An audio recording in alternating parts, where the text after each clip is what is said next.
I'm Sean Lowe. You're watching BBC News. Here are the headlines. Lawyers in Washington have heard from an 11-year-old survivor of the Texas school shooting, Mia Cirillo, who pretended to be dead after her teacher was shot.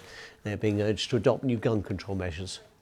As fighting rages in the Donbass region of Ukraine, Moscow is coming under renewed international pressure to end its blockade of Ukrainian ports. Foreign Minister Sergei Lavrov has denied that the war in Ukraine is causing a global food crisis. A teacher's been killed, 14 others of her pupils injured after a car had a crowd of people in central Berlin. Police have detained the driver. It's not clear whether he reacted deliberately. Security in public places has been tightened in India amid warnings of Islamist militant attacks after controversial remarks about the Prophet Muhammad by officials from the governing BJP. The party has now suspended the officials.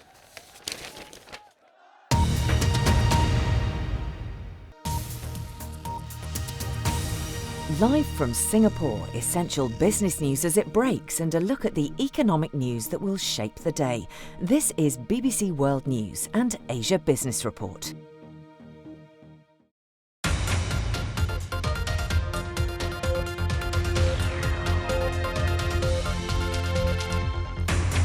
The tussle over the $44 billion Twitter deal continues, with the platform now saying it will comply with Elon Musk's demand for data.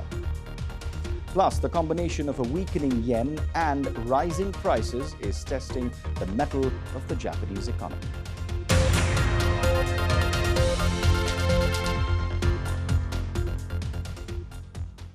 Hello and welcome to Asia Business Report with me, Arunoday Mukharji. We begin today in the US, where in a reversal, Twitter plans to comply with Elon Musk's demands to provide him with more user data and information. The move makes it harder for Mr. Musk to pull out of the $44 billion acquisition. Michelle Fleury has the latest from New York. The Tesla CEO Elon Musk complained that Twitter wasn't giving him enough information to address his concerns about automated accounts. So now Twitter is planning to give him access to the data, potentially down to every individual tweet. In April, Elon Musk committed to buying the social media platform, but lately he has been increasingly outspoken about bot activity on the platform, suggesting that the number of daily active users who are bots is higher than Twitter's 5% estimate. Some suspect this is a ruse to renegotiate a better deal or pull out altogether. They argue it was never about the bots, that Mr. Musk had access to that information before he made his bid and Twitter published it for years. Instead, they argue it is all about the money and how sharply Mr. Musk's Tesla shares, and thus his wealth, have fallen since this deal was announced. Meanwhile, the San Francisco company is telling its employees it expects shareholders to vote on the acquisition in early August. We're also focusing on China this morning ahead of import and export figures due for the month of May. Recent lockdowns in the country had put a dent in the production of everything from cars to phone parts. International firms have started shifting their supply chain to places like Thailand or Vietnam. And that's a trend that will likely continue, at least according to Dan Wang, chief economist at the Hang Seng Bank China, who joins me now from Shanghai. Thanks very much, Dan, for your time here on Asia Business Report. As we said, that this muted sentiment is likely to persist for a while. What are your expectations from the trade data? I suspect the trade data would persist as the April figure. The export had already slowed down, and I suspect the slowdown would continue. And the import had been quite weak. It was actually in contraction, and I expect a further contraction since domestic consumption is very weak. So overall, the largest trading partner is still ASEAN countries. The US is very important, but its economy is slowing down. You talked about the ASEAN countries, and supply chains may have shifted to other Southeast Asian nations, as we mentioned, but their combined productivity is barely a fraction of China's. So in a sense, would you say this is temporary and not a major concern for China in the longer run? I don't see it as a major concern for China at all, because even for the country as Thailand and Vietnam, their total trade is only a fraction of China's, and they actually depend heavily on China's export of intermediate industrial goods. So China's position as a center for manufacturing in Asia has been actually strengthened in the past 2 years rather than weakened. Dan, there are policies that are already in place in China to try and revive the economy. Are you anticipating a more aggressive policy stance as China looks to further boost the economy as it looks to come out of these lockdowns? I do expect more aggressive policies in the second half of the year, and because in the first half, the GDP growth is basically very weakly positive. So in the second half, I anticipate a further cut in interest rate and more infrastructure spending. So overall, the central government hasn't really abandoned the 5.5 GDP growth target yet. And that means in the second half, there just has to be a very strong rebound in consumption and investment. All right, Dan Wang there, thank you very much for your inputs on Asia Business Report.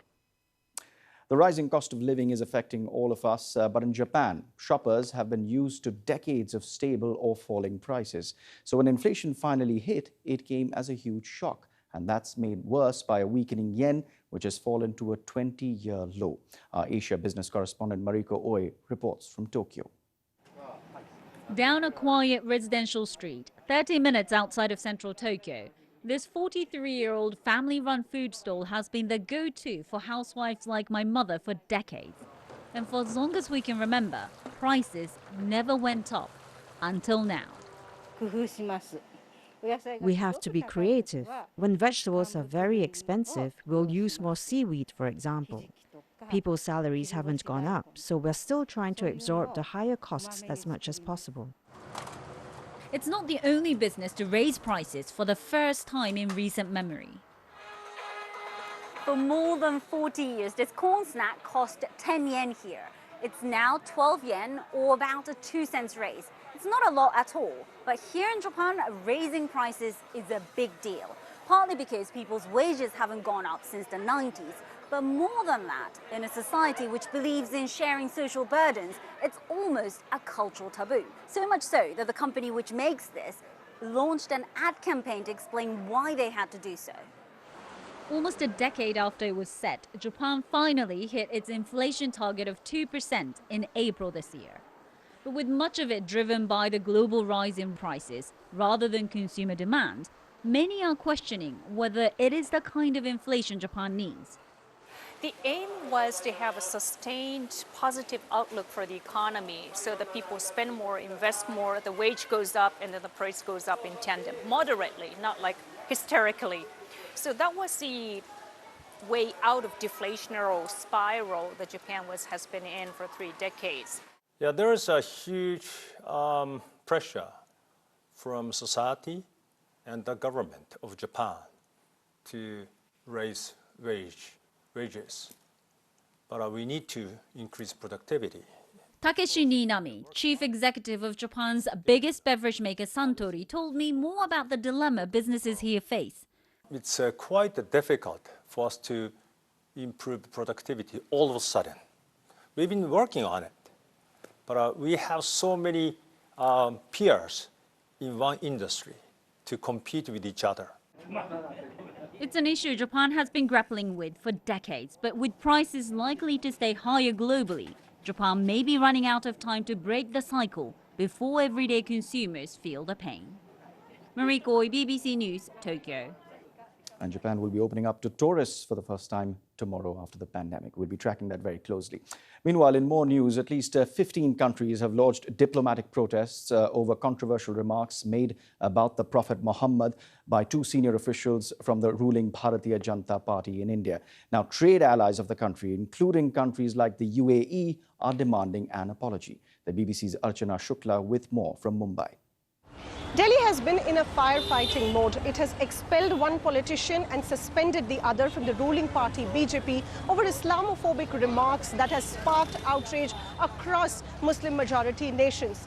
That comes to show how much is at stake for India when its internal politics have international repercussions, especially with the Middle East and the Gulf countries, where Prime Minister Narendra Modi himself has been making inroads on both the economic and political side. India and the Middle East have trade links worth over $150 billion, half of this coming from just 6 of the Gulf countries, including Kuwait, UAE, Saudi Arabia and Qatar.